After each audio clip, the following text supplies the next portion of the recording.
Halo, selamat pagi anak-anak semua. Bertemu lagi dengan Ibu di dalam pelajaran sejarah Indonesia.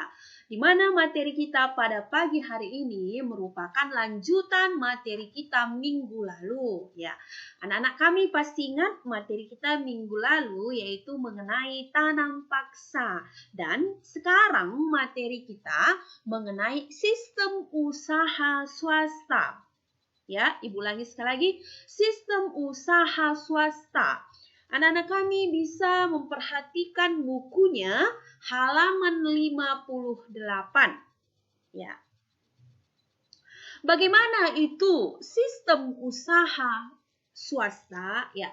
Di sini setelah pelaksanaan tanam paksa yang dilakukan oleh Van den Bos terhadap rakyat Indonesia, khususnya yang tinggal di Pulau Jawa pada saat itu, timbullah masalah pro dan kontra dalam pelaksanaan tanam paksa tersebut. Kelompok yang pro ataupun setuju terhadap pelaksanaan tanam paksa tersebut, mereka menganggap bahwa pelaksanaan tanam paksa mendatangkan untung yang banyak. Sedangkan ada pihak yang menentang di dalam pelaksanaan tanam paksa adalah pihak yang kontra. Kenapa? Karena pihak tersebut merasa kasihan terhadap pribumi. Ya, anak-anak kami tahu kan, golongan atau masyarakat pribumi adalah masyarakat rakyat Indonesia sendiri, di mana golongan menengah ke bawah yang dijadikan menjadi orang-orang yang ikut di dalam pelaksanaan tanam paksa. Akhirnya, pelaksanaan tanam paksa dihapus. Jadi bagaimana kelanjutan sistem pemerintahan Indonesia pada saat itu? Setelah tanam paksa dihapus, maka diterapkan sistem politik ekonomi liberal. Sistem politik ekonomi liberal. Di sini penderitaan rakyat Indonesia belum berakhir, namun dari sistem tanam paksa diganti menjadi sistem usaha swasta. Ataupun disebut dengan politik ekonomi liberal. Apa maksud dari sistem usaha swasta ataupun sistem ekonomi liberal di mana pihak swasta menanamkan modalnya di tanah jajahan? Ulangi ya.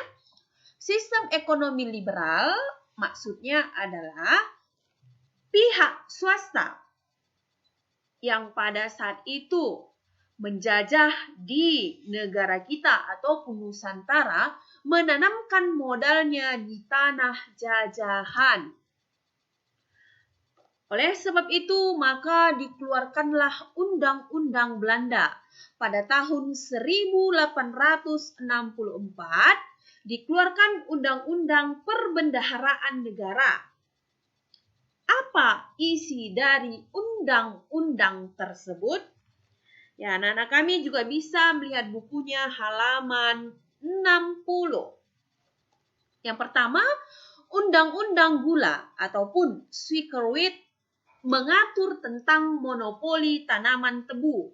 Tanaman tebu termasuk tanaman komoditi ekspor di mana rakyat wajib menanam tanaman-tanaman komoditi ekspor yang menguntungkan bangsa Eropa pada saat itu. Yang kedua, Undang-Undang Agraria ataupun Agraris Wet mengatur tentang prinsip politik tanah jajahan. Di mana di sini tanah jajahan dibagi menjadi dua. Pertama, tanah milik pribumi berupa persawahan, kebun, dan ladang.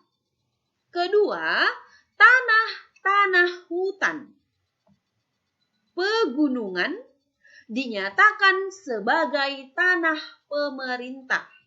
Nampak perbedaannya ya nak ya?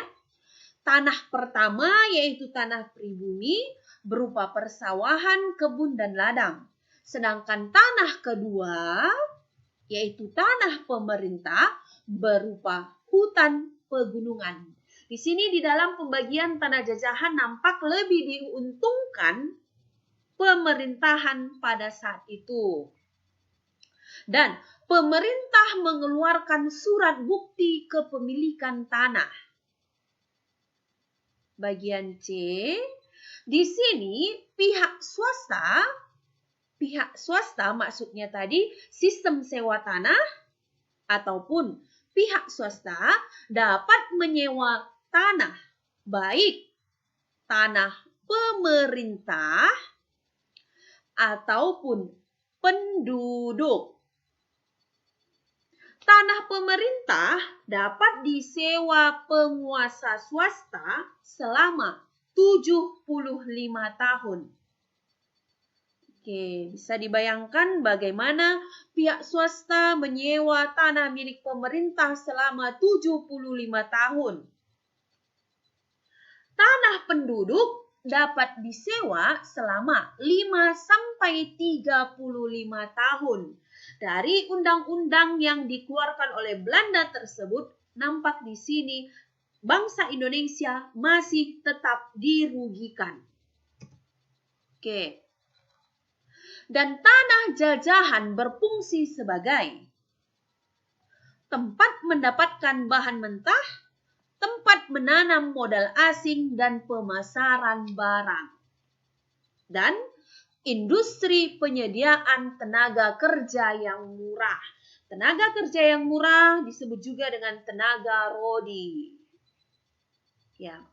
Apa itu contoh industri ekspor yang diwajibkan ditanam pada masa sewa tanah? Seperti tanaman tebu, tadi ada undang-undangnya ya, undang-undang gula, tanaman tembakau, kopi, kina, kelapa, sawit, dan karet. Ini merupakan tanaman-tanaman yang diwajibkan ditanam pada masa pemerintahan sewa tanah. Yang sebelumnya tanam paksa diganti menjadi sewa tanah. Oke, di dalam penanaman tanaman komoditi ekspor tersebut pasti membutuhkan sarana dan prasarana. Apa saja seperti irigasi, jalan raya, jembatan, dan rel kereta api. Sarana dan prasarana tersebut tetap saja yang membangun adalah masyarakat yang ikut pada kerja rodi. Dan pada tahun 1872 dibangunlah pelabuhan Tanjung Priok di Batavia. Batavia, Jakarta, Jayakarta, Sunda Kelapa adalah nama untuk Jakarta. Batavia ketika Jakarta pada masa pemerintahan jajahan Belanda.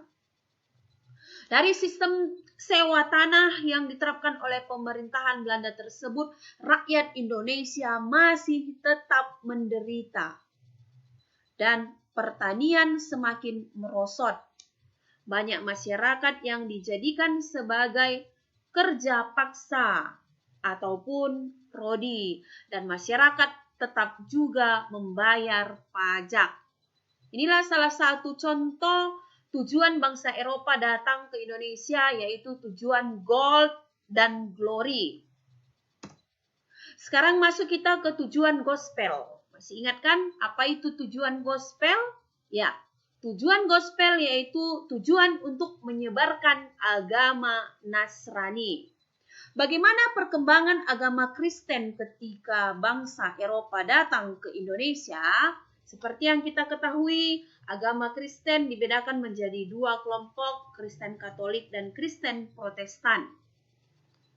Kedatangan bangsa Eropa membuka jalan bagi penyebaran agama Kristen, di mana Portugis merupakan negara yang menyebarkan agama Katolik diawali oleh pastor.